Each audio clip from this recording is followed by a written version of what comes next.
Bakit nga ba patok na patok tuwing Pasko ang manok? Isang makabulahang chika tungkol sa chicken ang ating paghihimay-himayin.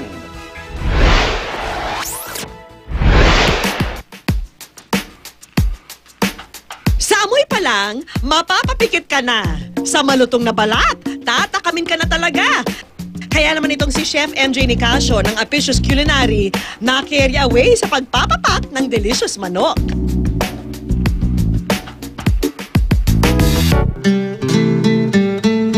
Ang tempting chicken, hindi hinihindian ng karamihan. At ang lasa nito, kabisadong-kabisado na ng mga Pilipino. Kaya naman nagsagawa kami ng eksperimento kung saan ang ilang mga kapuso natin ay pinatikim ng fried chicken. Habang naka-blindfold, kailangan nilang mahulaan ang kanilang kinakain. Ate, ano po yung kinain nyo? Chicken. Chicken? Fried chicken. I love chicken. Ang sarap ng chicken. Love na love naman talaga ng karamihan ang manok, lalo na't may sustansya tong handog.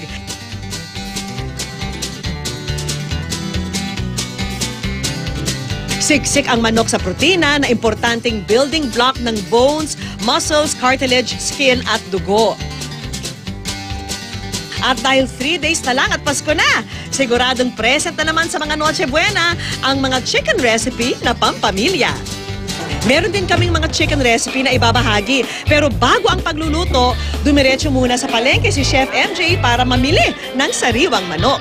Mami, magkano kilo? 140. 145 for that one. Ayun. Magandang gabi mga mamis. Sa pagpili ng preskong manok, may mga tips tayo dyan. Kung bibili ng manok, mapa-frozen man o bagong katay, kailangang wala itong masangsang na amoy. At kapag pinindot ang laman nito, dapat agad itong babalik. Indikasyon sa freshness nito. Sa kulay naman, dapat pinkish lang siya. Hindi siya reddish or hindi siya masyadong dark. Dapat sa leg part, titingnan din natin or sa wing part. Kasi madalas may, pagluma na yung chicken, madalas may mga pasa-pasa na. Gaya nito, clear siya, so wala siyang pasa. Ang presyo po ng manok natin sa Pamuling Market, 135 po para sa process. Very clean na po siya. And then, 140 po para sa newly slaughtered, sa bagong katay.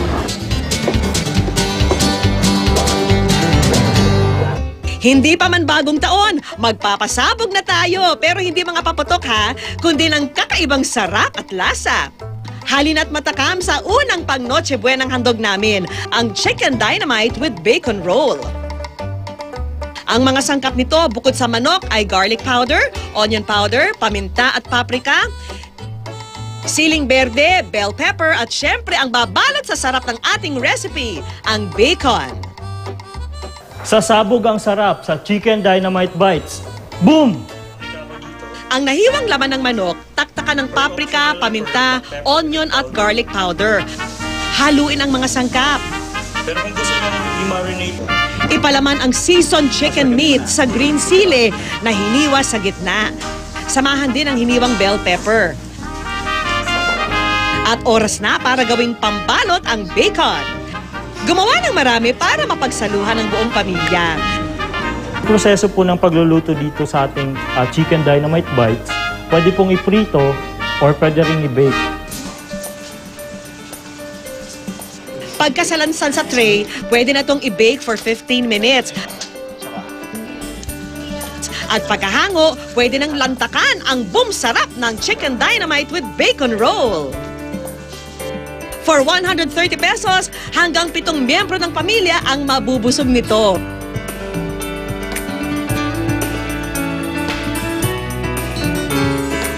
Bago tayo magpatuloy sa susunod nating chicken recipe, alamin muna natin kung paano nga ba napasama ang manok sa Noche Buena tradisyon. Ang manok ay the best alternative to pork, lechon.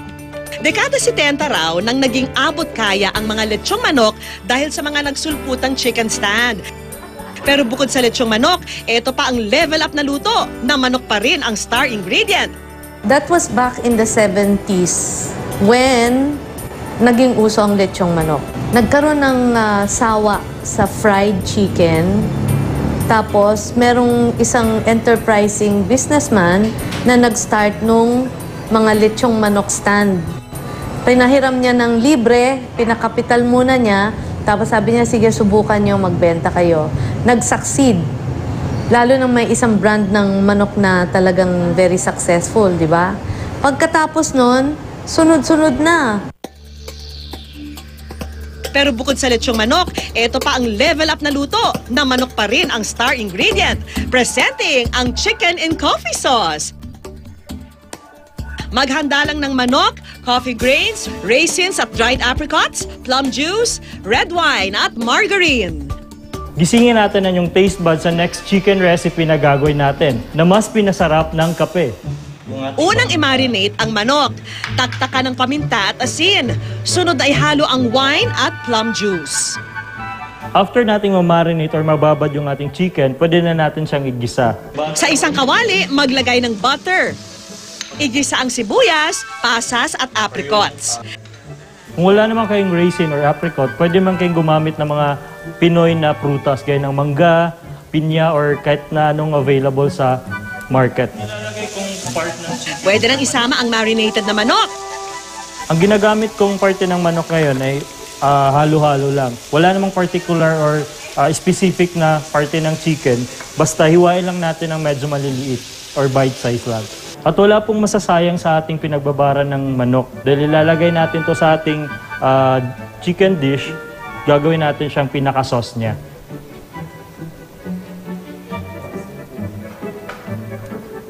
Ang magdadagdag ng aroma at lasa sa dish na kape, isama na.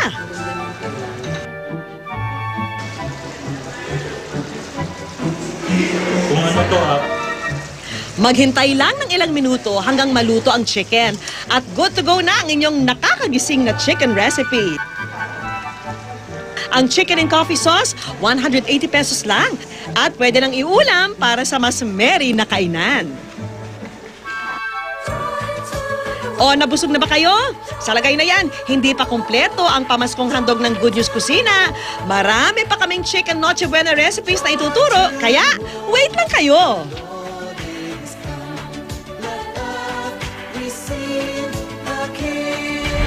Bida ang hamon tuwing Kapaskuhan, pero this year, manok ang ating pagpepiestahan. Kaya ilabas na po ang panulat at listahan para sa Chicken Fest na lutuan.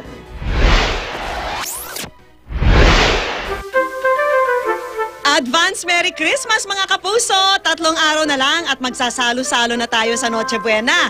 At sa Christmas kainan, may isang sangkap na hindi mawawala, ang manok. Blockbuster kasi ito, lalo na sa mga bata. Katulad na lang ng 4-year-old na anak ni Mommy Rem na si Jacob. Sobrang importante siya kasi pag Christmas, Christmas di ba para sa mga bata nga. So yun, siguradong yun ang hahanapin nila, fried chicken. Kahit sa morning, sa tanghali, hanggang hapon, kahit yun ang puro ihain mo sa kanya, okay sa kanya. Talagang fried chicken yung gusto niya. We love fried chicken! Pero mapabata man or kid at heart, siguradong sapol ng manok ang ating panlasa. Kaya naman sa iba't ibang panig ng bansa, nariyan ang mga bidang chicken dish. Sa Luzon, partikular sa Mountain Province, nariyan ang malatinolang pinikpikan. Sa Visayas naman, sikat sa Bacolod ang chicken inasal. At ang Mindanao, may native style lechon manok na hinahaluan ng tanglad. Sari-sari rin ang mga chicken breed dito sa bansa. Nariyan ang Banaba mula sa Batangas. Ang Holwano naman na mula sa Mindanao, mala-orange ang balahibo. Sa Visayas, kilala ang Darag at Labuyo, kung saan yellowish brown at gray ang mga balahibo. Parawakan naman ang manok mula sa Palawan. Iba-iba man ang uri, nagkakapareho tayo sa pagkahumaling natin sa manok. Ngayon, bibigyan pa namin ito ng mas katakam-takam na lasa, gaya ng chicken recipe na ito na kakulay ng Pasko. Pang-ulam o pang-pika-pika, mai-enjoy ng buong pamilya ang red velvet fingers. Ang ingredients, manok, cocoa powder, cornstarch at harina, heavy cream milk at red liquid food coloring. Next recipe, ang red velvet chicken fingers. Sa isang bowl, paghaluin ang butter, heavy cream, itlog, Kasama yung egg white at yung ating flour. Harina at konting tubig. Gawing merry ang kulay ng batter, haluan ito ng red food coloring. Mas magiging appetizing to sa mga kids kasi makikita nilang matingkad yung kulay niya dahil kulay-pula ito.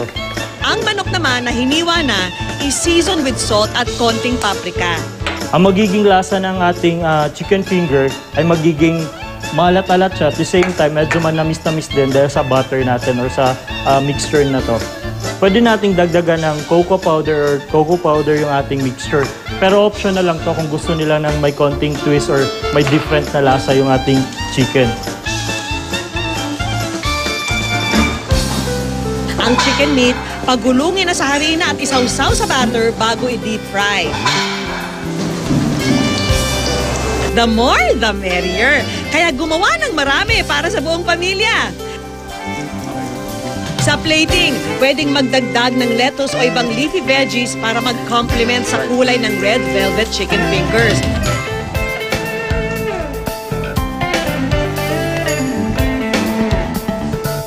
For 150 pesos, tiyak happiness ang malalasap sa bawat kagat nito.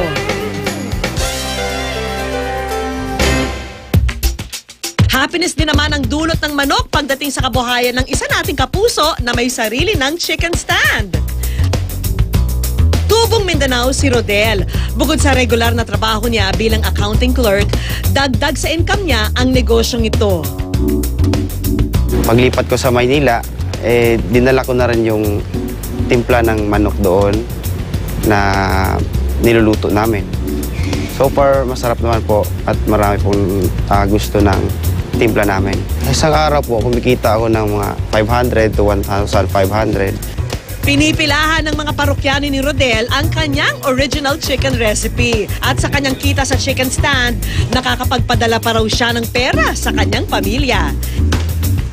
Ang kinikita nitong chicken stand, pinapadala ko sa amin sa probinsya, pantustos ko sa aming pangailangan araw-araw, pagkain. Dahil sa manok, sa negosyo ko to, mas gumanda na ang aking buhay. Isa pang original chicken recipe ang ating lulutuin and this time, isa namang heavy gut na dessert. Say cheese! Hindi po sa picturan, pero sa next chicken recipe na gagawin natin ngayon, ang makesong chicken cheesecake. Ang mga sangkap para rito, manok, breadcrumbs, cream cheese at cheddar cheese, bell pepper, egg, cream, kamatis at sibuyas. Igisa sa kawali ang kamatis at sibuyas, samahan ng hiniwang bell pepper. Ang bite-sized chicken breast, isama na rin.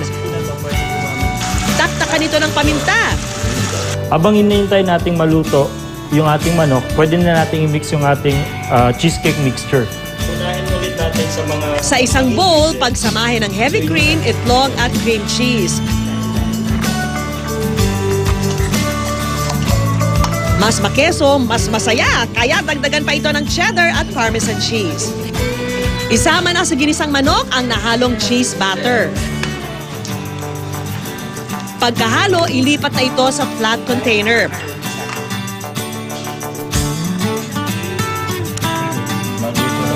And it's baking time! Ipasok na natin sa oven. After 30 minutes of baking, pwede na itong lantakan.